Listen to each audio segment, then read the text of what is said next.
Olá, você está no UnaCast e hoje eu tenho a honra de receber um amigo especial, um empreendedor nato, alguém cheio de inspirações, o Thiago Albino, CEO do iSog. Seja bem-vindo, meu amigo. Muito obrigado, Diegão, pelo convite. Você e a Pri são amigos queridos e uma grande inspiração para todos os empreendedores cristãos e não os cristãos. Que bom, muito bom lhe receber aqui. Devia ter um churrasco rodando aqui, né, amigo? A gente espera sempre que tenha um churrasco em todo lugar, né? Que a Churrasco ou gente vá. café, né? O empreendedor de café conversando com o empreendedor de carnes, Churrasco, churrascos, né? café e o empreendedor Verdade. são A gente vai sinônimos, né? marcar um dia aí de fazer um podcast ou lá no Colocar uma Galpão, né? Ou então churrasqueira em cima. nos aposentos aí da ONU, digamos É assim. isso. Amigo, que incrível a ideia do iSog, né? Eu sou fã, assim, depois, o iSog é o tipo da empresa que depois que você conhece ali, você se torna cliente recorrente, né? Muito bom. Como foi que surgiu essa ideia, assim? Como foi que tudo foi concebido ali? Bom, a gente vive numa era do iPhone, do Sim. iFood, o iPad, e por que não fazer o iSog? Resumidamente, o projeto do iSog, eu costumava dizer que ele tinha nascido de uma discussão de casal. Sim, Mas hoje eu consigo entender que ele nasceu do sonho do coração de Deus, perfeito. porque não tinha a menor chance da gente empreender nesse mercado. Eu costumo dizer, eu não sou filho de açougueiro e nem Sim. neto de fazendeiro, mas numa determinada época, lá em 2017, há 5 anos atrás, eu tinha acabado de quebrar uma empresa, estava passando por um Uhum. momento muito difícil. Tanto Sim. eu quanto a minha esposa, a Karen, nós estávamos desempregados. E era uma sexta-feira, eu me lembro como se fosse hoje, dia 6 de outubro de 2017, Uau. os dois desempregados. E a gente começou a pensar o que a gente ia fazer para comemorar o nosso aniversário de casamento naquele dia. Sim. E a gente estava duro, sem grana, enfim, não tinha condições de sair para jantar. E aí a gente entrou num embate de quem deveria ir no açougue para comprar carne para a gente Sim. fazer um jantar especial em casa. E aí eu sei que essa discussão deu um empate técnico e aí Aham. fomos os dois para o Perfeito. açougue. E no caminho do açougue, a Karen virou para mim, e eu trabalho há muitos anos com tecnologia, ela me fez uma provocação do tipo, pô, você desenvolve aplicativo para todo mundo, por que você não desenvolve um aplicativo para a gente não precisar ir no açougue? Perfeito. E eu confesso que para mim foi um grande estalo, né? E aí eu fui no trajeto pro açougue já pensando, de fato, poxa, acho que faz sentido. Hoje a gente tem delivery de tudo, mas em Uhum. 2017 não existia Sim, sim. nenhum delivery que fazia entrega de carnes. E aí quando a gente estava ali na fila, ela fazendo as compras, né, para casa, eu já estava ali olhando no Aham. registro BR qual domínio que eu Legal. ia comprar. Eu comprei na fila mesmo e quando a gente voltou para casa, a gente preparou o jantar. Enfim, ela foi dormir e eu virei uma madrugada trabalhando numa landing page. Comprou a ideia da ideia que ela deu, né? Exatamente. E como o conceito de uma startup é você Sim, testar as perfeito. ideias, eu montei uma página simples e coloquei lá, digite seu CEP, telefone e e-mail Uhum. que eu entrego carne em até 1 hora. Montei a página, entreguei assim, enviei em alguns grupos de WhatsApp, Facebook, Sim. Instagram. E para minha surpresa, no dia seguinte tinha mais de 200 pessoas Uau. cadastradas. Caramba, que E eu, confirmação, né?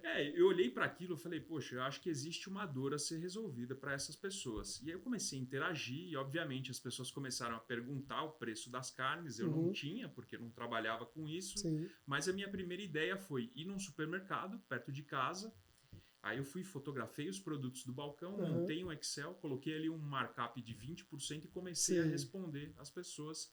E para minha surpresa, e a gente hoje consegue enxergar que foi realmente o favor de Deus, no Uhum. mesmo dia eu comecei a vender. Uau. E assim começou a história do iSog, vendendo primeiro para o consumidor final.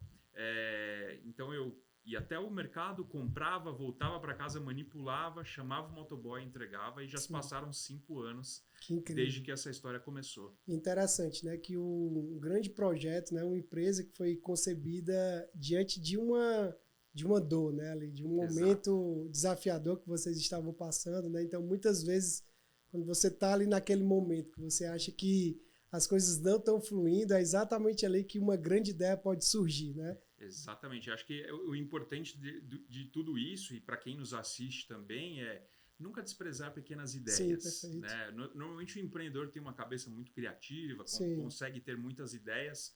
Eu costumo dizer, anota aí a ideia, bota num Aham. papelzinho, e mais importante do que anotar é tenta tirar do papel o mais Sim. rápido Sim. possível. Tiago, você disse que agiu rápido, né? Ali na mesma hora já estava Foi. buscando no resist.br, depois já fez ali uma landing page, já divulgou. essa agilidade, você considera que ela tem a ver com a necessidade ali que vocês tinham de ter alguma fonte de renda, né? Porque vocês estavam num momento ali de dificuldade, ou tem a ver também com o fato do seu perfil ali de chegar, ou é a conexão dos dois ali, da necessidade com a aptidão? Olha, quem conhece o meu histórico sabe que eu já lancei vários projetos. Sim. Então, e a grande maioria acabou não dando certo, alguns andaram de lado, mas o que eu acredito que foi um grande diferencial foi exatamente a necessidade que a gente tinha naquele momento. Agir rápido, né? Querendo ou não, eu precisava trazer algum dinheiro para casa. Tinha minha casa para sustentar, estávamos os dois desempregados, então a gente tinha aquela necessidade de gerar alguma receita rápida. De fato, como eu tinha acabado de quebrar uma empresa, eu já estava pensando numa próxima oportunidade para trabalhar, e eu vi que tinha realmente uma dor a ser resolvida. O mercado de carnes no Brasil é um mercado gigantesco. O Brasil é o segundo maior produtor de gado do mundo. A gente só perde para os Estados Unidos, sendo que os maiores frigoríficos americanos pertencem a brasileiros. Sim, perfeito. Então eu sabia que existia um mercado muito grande, existia uma dor das pessoas que ou não gostavam de ir no açougue, ou não tinham tempo, enfim, para poder fazer as compras. E eu via que existia aí essa oportunidade para a gente, vamos dizer assim, quebrar um pouco o conceito tradicional de ir até a loja para trazer para um universo online. Somado a essa nossa dificuldade, essa questão de ser empreendedor e testar rápido as coisas, eu vejo que tudo convergiu para o sucesso da empresa. Legal. E eu acho interessante que a pegada do iSogue tem todo um lado criativo ali, né? De agilidade também, aquele movimento digital, né? A marca ela é uma marca humana, convidativa, né? Essa cultura do dinâmico ali, né? Do rápido.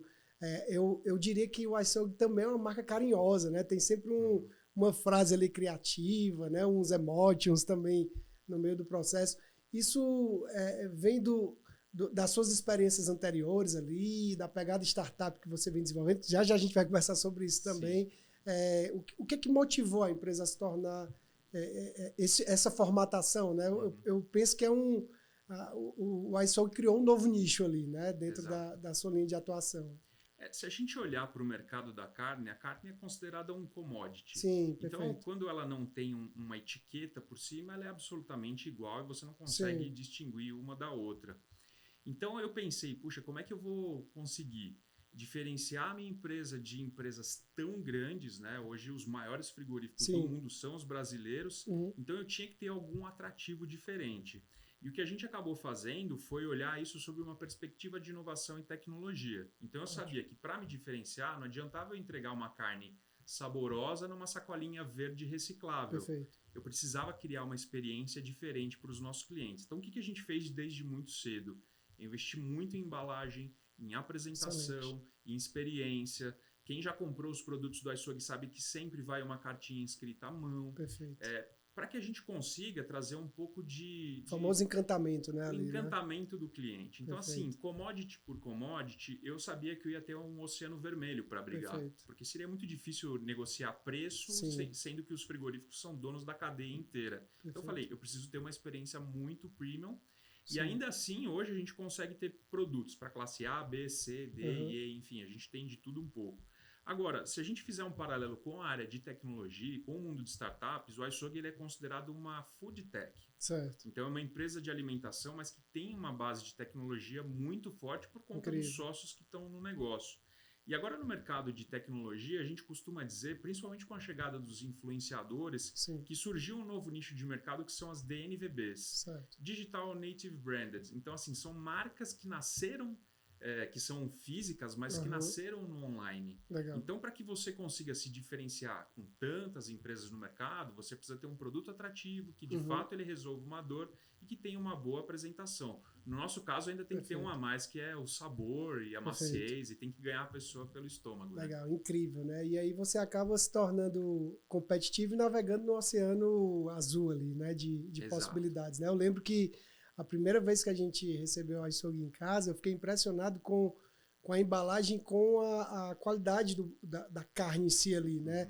O corte, né? Assim, o padrão. Porque geralmente quando você vai no frigorífico convencional, né? Não existe esse manuseio, né? Eu lembro que Tem um frigorífico específico que eu vou, que eu sempre escolho o mesmo profissional ali, porque ele já sabe o corte, né? Como cortar. É como se o açougue já tivesse moldado para isso, né? Para a necessidade do... Uma das coisas que a gente tinha que resolver quando a gente foi trabalhar com a internet é que é muito difícil você trabalhar, por exemplo, com peso variável de produto. Sim, sim. Então, quando você vai num açougue, você olha, você escolhe, você, eu quero essa peça com mais gordura, nivela ali o peso, vai né? mais também. ou menos no teu perfil. Quando você trabalha com vendas pela internet, como é o nosso caso, primeiro, não dá para a pessoa escolher o corte, então tem que ser um corte padrão. Perfeito. Outra coisa, não posso ter variação de peso, porque uma hora que você passou ali o teu cartão de crédito, não adianta eu chegar para você e falar, ô Diego, veja bem, vou cancelar essa transação porque ficou um pouquinho mais pesado. E no mundo da internet, mais do que nunca, a carne ela não aceita desaforo. Sim. Se a carne chegar na sua casa, ela estiver dura ou estiver cheia de gordura, cheia de pelanca, provavelmente você não compra mais. Então, esse processo todo ele é resolvido dentro do frigorífico. Tem um trabalho muito intenso para conseguir fazer com que os cortes tenham um padrão, uniformidade, para que a gente consiga vender rápido pela internet num preço bom e entregar mais rápido ainda. Incrível. E ainda tem a questão da cultura, né? De você criar uma cultura no cliente, né? De escolher ali o estilo de carne, né? Entender que ele está comprando ali algo personalizado, né? Digamos que na formatação, né? Foi difícil criar essa cultura, vocês ainda estão desenvolvendo isso. Eu te pergunto isso porque a gente tem uma marca de café e um dos maiores desafios da gente é mostrar que o café ali 100% arábica, né? Aquele café que é diferente do café convencional que é vendido no supermercado, por exemplo, é um café mais saudável, né? E eu sempre falo que é um trabalho meio que permanente, né? De aculturamento, né?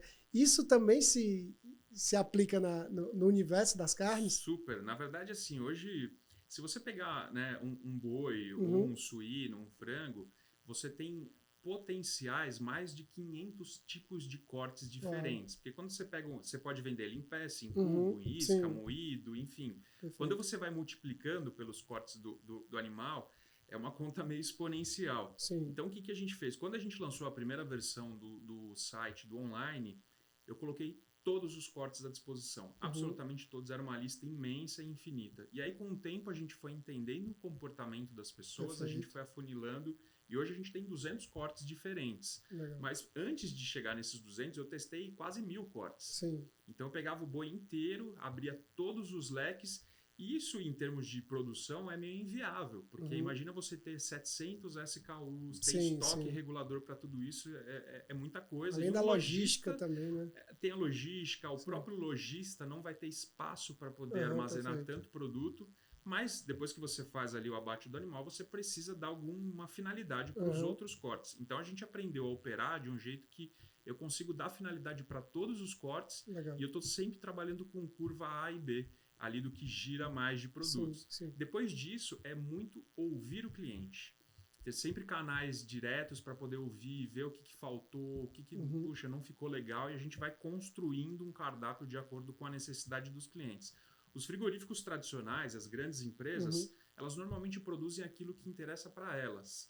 Aquilo que vai trazer mais rentabilidade e tudo mais. A gente criou uma cultura dentro da empresa que o cliente é o centro da atenção. Perfeito. Então, é ele que diz o que ele precisa, ele formata também os quer. produtos, inclusive, Exatamente. Né, com feedback, né? Tanto é que a gente começou fazendo só carnes e hoje a gente tem uma linha de molhos, temperos, acompanhamentos, enfim, tudo que compõe uma refeição e não apenas a proteína animal. Legal. Você falou que o açougue começou online, né? Ali, um negócio digital ali. Acredito que hoje a internet ainda seja a principal base ali, né, de divulgação.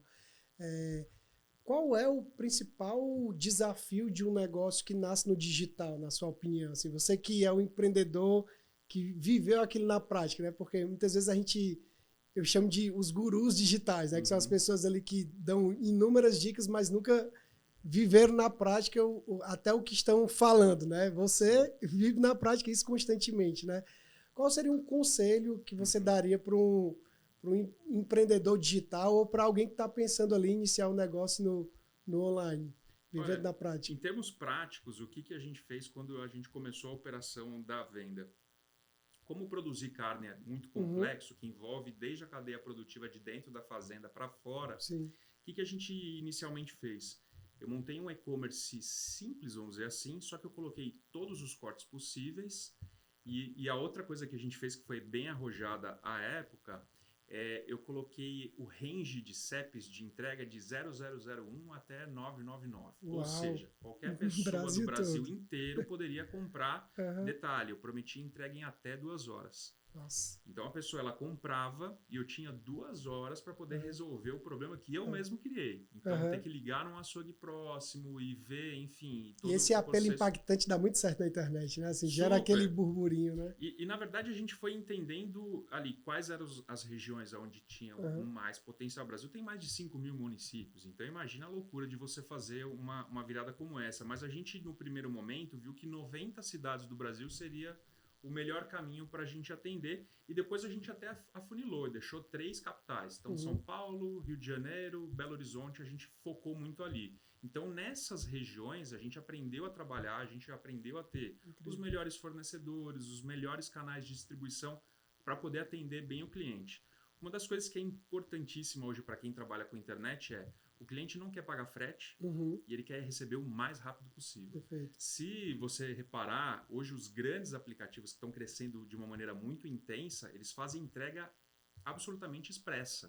Então hoje, pelo menos aqui em São Paulo, nas capitais, você tem os aplicativos que entregam um supermercado inteiro em até 15 minutos na sua casa. Perfeito. As pessoas elas estão assim muito imediatistas com relação de produto. E se você pegar mesmo os grandes e-commerce como a Amazon, como o Mercado Livre, os outros, eles prometem muitas vezes entrega de grandes eletrodomésticos no mesmo dia. É verdade. Então, a primeira coisa para trabalhar com internet é você tem que ser muito rápido, você tem que trabalhar bem essa questão de preço e frete grátis. E para quem vai trabalhar com internet, vai ter que aprender muito a lidar com fraudes. Sim. Lembrando que a gente está no Brasil e a criatividade para esse lado negativo do brasileiro é muito forte. A gente costuma dizer que assim, a cada 10 compras no site, 5 são tentativas de fraude. Então é um número muito alto. 50%, né? Exatamente. E chegam a ter outros e-commerces, né? Enfim, não vale citar o nome, mas os grandes, os top 3 do Brasil, chega a bater 70%, 80% de tentativa de fraude. Então, você precisa ter um time muito bom de tecnologia. E hoje, para você chamar atenção na internet, você precisa ter um apelo muito forte de comunicação, encantamento, essa questão do gamification, do indique um amigo, ou posta aí marca a gente nas redes sociais que você vai ganhar um desconto. Então, tem várias estratégias que vão fazendo com que o teu e-commerce, a tua empresa vá tendo mais destaque no online. Existe muito os comentários de que você vai abrir um negócio digital, online, o custo é muito mais reduzido, né? Que você vai ter ali uma chance, né, de dar certo, uma competitividade grande, mas em compensação com um custo menor, custo mais reduzido, mas em contrapartida você tem um gasto de energia muito maior também, né, de estar gerindo todo aquele processo, e o tráfego pago também, que é o principal aliado, né? Ou você vai ter bastante dinheiro para investir no tráfego pago no início, ou então você vai ter que construir uma comunidade muito forte que vai ser a primeira grande evangelizadora do teu produto. Acho que essas coisas elas têm que caminhar em conjunto sempre.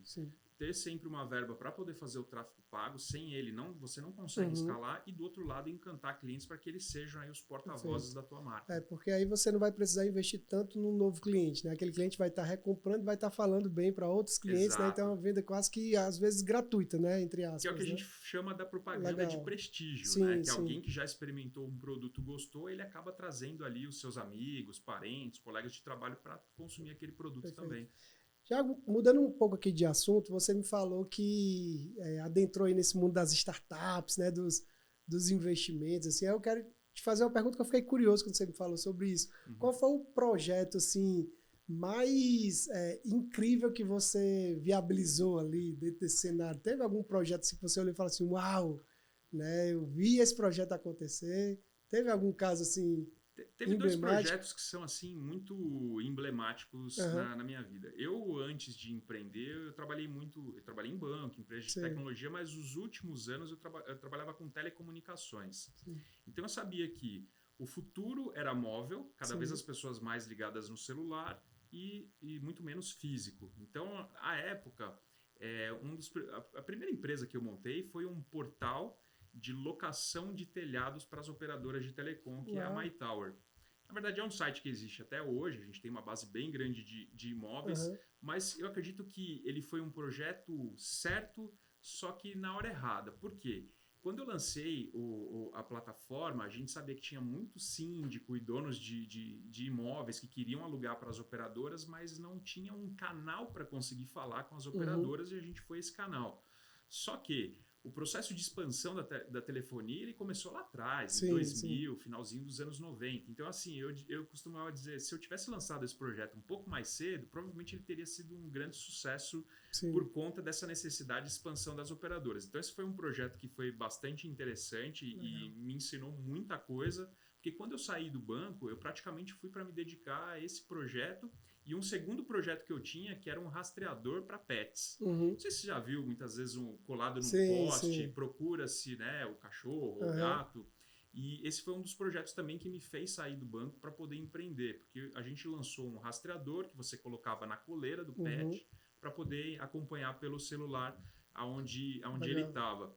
Foram projetos incríveis. Só que foram projetos desenvolvidos da minha cabeça e não de dores que a gente ouvia dos clientes. E apesar de, por exemplo, perder o pet é uma dor, a gente não teve uma preocupação de entender o quanto as pessoas estavam dispostas a pagar num dispositivo para poder rastrear. E quando a gente lançou esse dispositivo, o preço dele, sei lá, era equivalente ao de um iPhone. Então, não é que a pessoa não valorizasse isso para colocar no pet, mas ele inviabilizou transformar vai colocar isso na num balança projeto ali, de eu escala. vou ter mais cuidado, né? E talvez eu não vou fazer esse melhor eu investimento. deixar ele com uma coleira em casa ali, ficar próximo do que, de fato, fazer esse investimento. Então, foram 2 projetos assim que me ensinaram muito e que me trouxeram insights incríveis para, quando eu montei o iSog, não cometer os mesmos erros. É legal que você vai aprendendo ali, né? Com as dificuldades, né? Com o que surgiu ali no momento. A gente está caminhando para o fim, eu queria te fazer 2 perguntas, tá? A primeira, na realidade, é uma dica. Qual a dica que você daria, né? Querendo ou não, é uma pergunta, para quem deseja abrir uma startup? Assim, poxa, estou pensando em abrir uma startup, quais seriam os conselhos que você daria? Olha, acho que são 2 assim principais. Primeiro, tenha certeza de que você está criando uma solução que resolve uma dor. Isso é um mantra no mundo das startups. Qual a dor a tua empresa resolve? Por quê? Não adianta você focar em ter um produto muito bonito, muito moderno, que as pessoas realmente não precisam dele no dia a dia. Acho que uma das coisas que você tem que fazer com os teus clientes antes de validar uma ideia não é perguntar se eles comprariam o teu produto, mas perguntar qual é a dor que eles sentem no dia a dia. Provavelmente você vai descobrir que aquilo que você está criando talvez não seja uma prioridade para a maioria. E até se tem alguém resolvendo aquela dor, né? Porque se ele tem a dor, mas já tem alguém... Esse é um primeiro ponto, ter certeza do mercado, se ele é grande o suficiente e se de fato ele resolve uma dor. E o segundo, que eu demorei muito para entender, você precisa estar capitalizado para poder empreender. Perfeito, ótimo. É muito comum as pessoas elas pedirem demissão do emprego ou largarem tudo para empreender achando que vai ser rápido, quando na verdade isso é um dado estatístico, a cada 100 empresas, cerca de 90 quebram. No Brasil. Até usando a rescisão, né? Tudo que tem ali, né? Pega todo o dinheiro da rescisão, muitas vezes até vende um imóvel, vende um veículo para empreender. Só que empreender, principalmente no Brasil e no mundo também, isso não é diferente em países super desenvolvidos, você precisa ter uma reserva. Eu costumo dizer o seguinte, tem uma reserva de pelo menos 2 anos se você quiser empreender. Porque a chance de você quebrar, ela é grande e aí a pressão de fazer o teu negócio dar certo por conta das tuas contas que não param de chegar, elas fazem com que você tenha muitas vezes decisões e atitudes precipitadas que vão fazer com que o teu negócio ainda quebre mais rápido. Perfeito. Incrível, incrível, fantástico. A última pergunta, amigo. Eu sei que você acredita que tudo que você tem aí foi por intermédio de Deus, né? Você tem uma fé linda, assim como eu também tenho. E eu sei que Deus está aqui e eu queria que você fizesse agora uma reflexão, imaginando que essa câmera aqui é Deus, tá? O que você falaria para ele no sentido da gratidão, né? Porque eu sei que você tem essa consciência que se você está aqui hoje foi porque Deus foi misericordioso e viabilizou, né, o seu caminhar. Mas imagina que você está conversando com Deus no sentido da gratidão e no sentido do empreendedorismo. Assim, o que você pediria para Deus para o seu futuro? Muito bom. Acho que se eu estivesse falando com Deus mais do que a gente já costuma falar, né, papai? é que para que todos aqueles que nos assistem, eles pensem, por exemplo, como o que aconteceu com a história de José. José era um filho mimado, era um playboyzinho da época que tinha a túnica mais bonita ali no meio dos seus irmãos. E ele foi tão arrogante, ele acreditou tanto que ele era o cara mais incrível que ele foi vendido como um escravo, né, no Egito. E José, ele teve que passar por coisas que muitas vezes a gente passa e não consegue entender. Em que sentido? A gente tem que passar muitas vezes na vida por um aprendizado, a gente tem que passar por situações difíceis para poder valorizar as pequenas coisas que a gente tem. José, ele aprendeu tanto, ele foi escravo, né? Depois ele foi um administrador, depois ele aprendeu a interpretar sonhos e no fim ele acabou ajudando a família, aqueles justamente que o venderam como escravo, para poder ajudar toda uma nação. O empreendedor, ele precisa ter Deus no centro do teu negócio. Olha, independente da religião que você segue, independente da tua fé, pode ter certeza que quando você coloca Deus acima dos teus negócios, quando você segue princípios, quando você busca essa comunhão e muito mais, essa visão de ajudar o próximo, não tem como as coisas darem errada. Então, o meu pedido para o Papai do Céu é que ele ajude outros empreendedores a conseguir passar pelas dificuldades, passar por esses tempos difíceis e ter certeza que no final, ali daquele túnel escuro, vai ter sim uma terra de bonança, de fartura e de prosperidade. Eu acredito muito no empreendedorismo, eu acredito muito que as nossas empresas, elas são um instrumento para poder ajudar outras pessoas a crescer, a se desenvolver e como a gente costuma dizer no iSogue, a nossa missão lá é unir, alimentar e abençoar vidas. Se a tua empresa no final tiver uma missão de abençoar vidas, tudo que você fizer vai ser bem sucedido. Incrível, lindo, fantástico. Meu amigo, muito obrigado. Eu tive a honra de entrevistar o Thiago Albino, CEO do iSogue, essa empresa maravilhosa. Se você ainda não conhece, dá um Google aí, você vai ver a quantidade de produtos fantásticos que eles comercializam, né? E com certeza você vai ter uma surpresa quando chegar na sua casa. Thiago, obrigado por estar aqui no nosso podcast. Volte sempre, as portas estão abertas, tá? Obrigado você pelo convite. Eu espero o nosso próximo churrasco. Perfeito.